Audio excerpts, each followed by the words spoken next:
안녕하세요, 제이제입니다. 오늘은 누구나 썸타게 만들어주는 마법의 심리법칙에 대해서 말씀드려 볼게요. 구독과 좋아요, 알람 설정까지 해주실 거죠? 그럼 바로 시작할게요.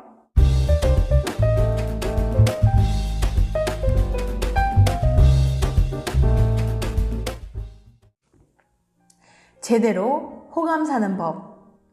A양은 이제껏 마음에 드는 남자를 한 번도 놓쳐본 적 없는 연애 고수입니다. 그녀에겐 평범한 관계도 무조건 썸 타는 사이로 만드는 비법이 하나 있는데요. 그건 바로 첫 번째 만남에서 무조건 먼저 밥값을 내는 거랍니다. 오늘은 제가 살게요. 밥값 한번 냈다고 없던 썸이 생기겠냐고요? 정말 그렇다니까요. 지금부터 그 이유를 알려드릴 테니까 집중해보세요. 콜라 한 잔의 비밀. 그녀가 밥값을 낸 건 상대에게 마음의 빚을 지게 만드는 가장 효과적인 방법이기 때문인데요. 그게 무슨 말이냐? 본격적인 설명에 앞서서 재미있는 실험을 하나 소개해 볼게요. 코넬 대학교의 데니스 레건 박사는 81명의 대학생을 모아서 두 그룹으로 나눴습니다. 그리고 이들에게 2,500원짜리 복권을 팔아보기로 합니다. 물론 학생들을 두 그룹으로 나눈 데는 다 이유가 있죠. 한 그룹에는 그저 복권을 사달라고 부탁했지만 다른 한 그룹에는 공짜로 콜라를 한 캔씩 나눠줬거든요. 그리고 나서 학생들이 복권을 얼마나 구매하는지 살펴봤더니 결과가 놀라웠습니다. 아무것도 받지 못한 학생들은 평균 0.92장의 복권을 산 데 비해 콜라를 받은 그룹은 평균 복권을 1.73장이나 샀거든요. 그저 콜라 한 캔, 비싸봐야 1,000원 정도 하는 음료수를 줬을 뿐인데 결과적으로 무려 2배나 더 많은 복권을 팔 수 있었던 거예요. 공짜가 아닌 공짜. 레건 교수는 콜라 한 잔이 학생들에게 마음의 빚을 지게 했기 때문이라고 설명합니다. 사람들은 상대에게 갚아야 할 마음의 부채가 있다고 생각할 때 상대방의 요구를 더 쉽게 들어주게 된다는 거예요. 이를 심리학 용어로는 상호성의 법칙이라고 하는데요. 화장품 가게에서 샘플을 넣어준다든지 마트에서 시식코너를 운영하는 것도 바로 이런 상호성의 법칙을 잘 이용한 사례라고 볼 수 있습니다. 시식코너 갔을 때 이거 먹어봐요 하면서 이렇게 먹을 거 줬을 때 그만 주셔도 되는데 하면서 뭔가 마음에 빚이 생기는 것 같잖아요. 아무래도 공짜로 받았다는 생각이 들면 나중에 하나라도 더 사게 되죠. 이게 바로 마음의 빚을 노린 마케팅 기법이라는 거예요. A양의 수법도 마찬가지예요. 그녀에게 밥을 얻어먹은 남자들은 대부분 왠지 모를 미안함을 느끼고 2차나 다음에 만날 약속을 제안해 왔거든요. 그땐 감사했어요. 이번엔 제가 대접할게요. 상호성의 법칙을 이용하는 방법은 무궁무진하답니다. 예를 들어서 상대가 약속 시간에 늦었을 때, 내 옷에 뭔가를 흘렸을 때 전혀 아무렇지 않다는 듯이 쿨하게 넘어가 주는 거예요. 이미 엎질러진 물이라면 차라리 상대방의 마음을 사로잡을 수 있는 기회로 이용하는 거죠. 혹은 반대로 내가 실수를 했다면 작은 선물이나 디저트라도 주면서 되려 상대방이 황송할 정도로 미안함을 표현해보는 것도 좋아요. 예시상 한번 볼게요. 그때 많이 기다리셨죠? 라고 말하면서 작은 선물을 건네주는 거죠. 그럼 상대방은 예상하지 않은 선물에 살짝 당황하면서 속으로 호감을 느끼게 됩니다. 그러니까 마음에 드는 사람이 있다면 오늘 알려드린 상호성의 법칙을 꼭 한번 써먹어 보세요. 썸으로 발전은 가장 간단하고도 확실한 방법이라고 자신있게 추천드립니다. 짝사랑은 어려워. 짝사랑은 정말 힘들어요. 난 그 사람을 진짜 좋아하는데 그 사람은 날 안 좋아하는 것 같아서요.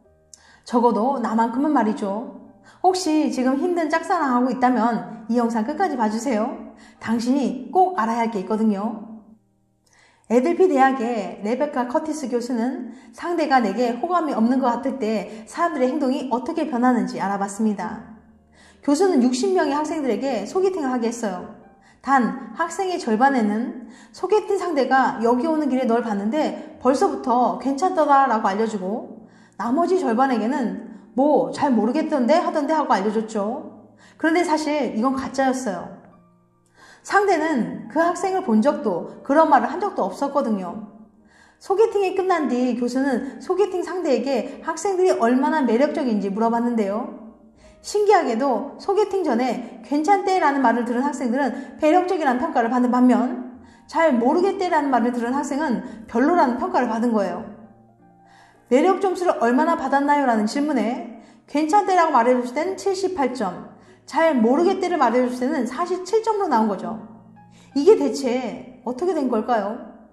그것은 바로 상대가 내게 매력을 느끼지 못했다는 생각이 학생들의 행동을 변화시켰기 때문입니다.